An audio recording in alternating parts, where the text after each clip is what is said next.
Daktari Samia Suluhu Hassan, Mheshimiwa Waziri Mkuu wa Jamhuri ya Muungano wa Tanzania Dr. Lameck Nchemba, Mheshimiwa Spika wa Bunge la Jamhuri ya Muungano wa Tanzania, Mwenyekiti wa wazee wa mkoa wa Dar es Salaam, waheshimiwa mawaziri, naibu mawaziri, Katibu Mkuu Kiongozi, kipekee kabisa Katibu Mkuu wa Chama cha Mapinduzi Dr. Sharoz Migiro, waheshimiwa wazee wetu wa mkoa wa Dar es Salaam.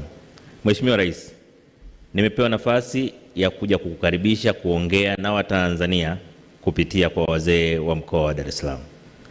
Bila kupoteza muda, Mheshimiwa Rais, na kuomba sasa uinuke uzungumze na Watanzania kupitia kwa wazee wa mkoa wa Dar es Salaam.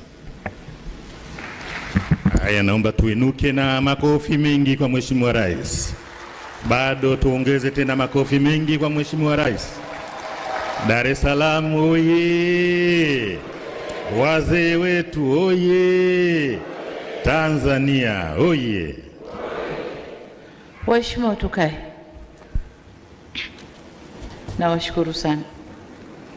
Mheshimiwa Balozi Dr. Emmanuel John Nchimbi, Makamu wa Rais wa Jamhuri ya Muungano wa Tanzania, Mheshimiwa Dr. Mwigulu Lameck Nchemba, Waziri Mkuu wa Jamhuri ya Muungano wa Tanzania, Mheshimiwa Spika Hassan Zungu na mbunge wa Ilala ambaye nabeba jiji letu la Dar es Salaam,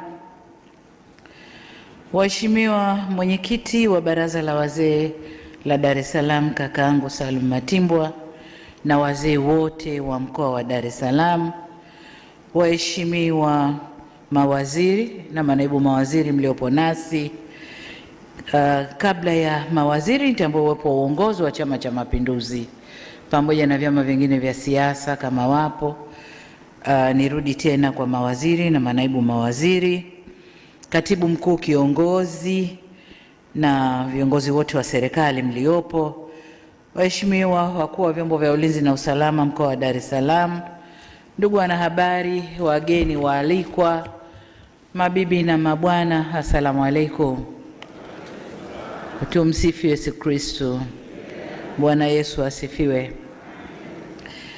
Kwanza tuanze na shukrani kwa Mwenyezi Mungu kwa kutujalia leo pata fursa nyingine kuzungumza na wazee wa jiji hili la Dar es Salaam.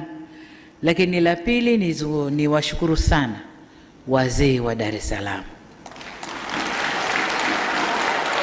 Nilipata taarifa kwamba Baraza la Wazee wa Dar es Salaam wanajiandaa kuwa na kongamano lao na waje na matamko ambayo watatuletea serikalini kuyafanyia kazi.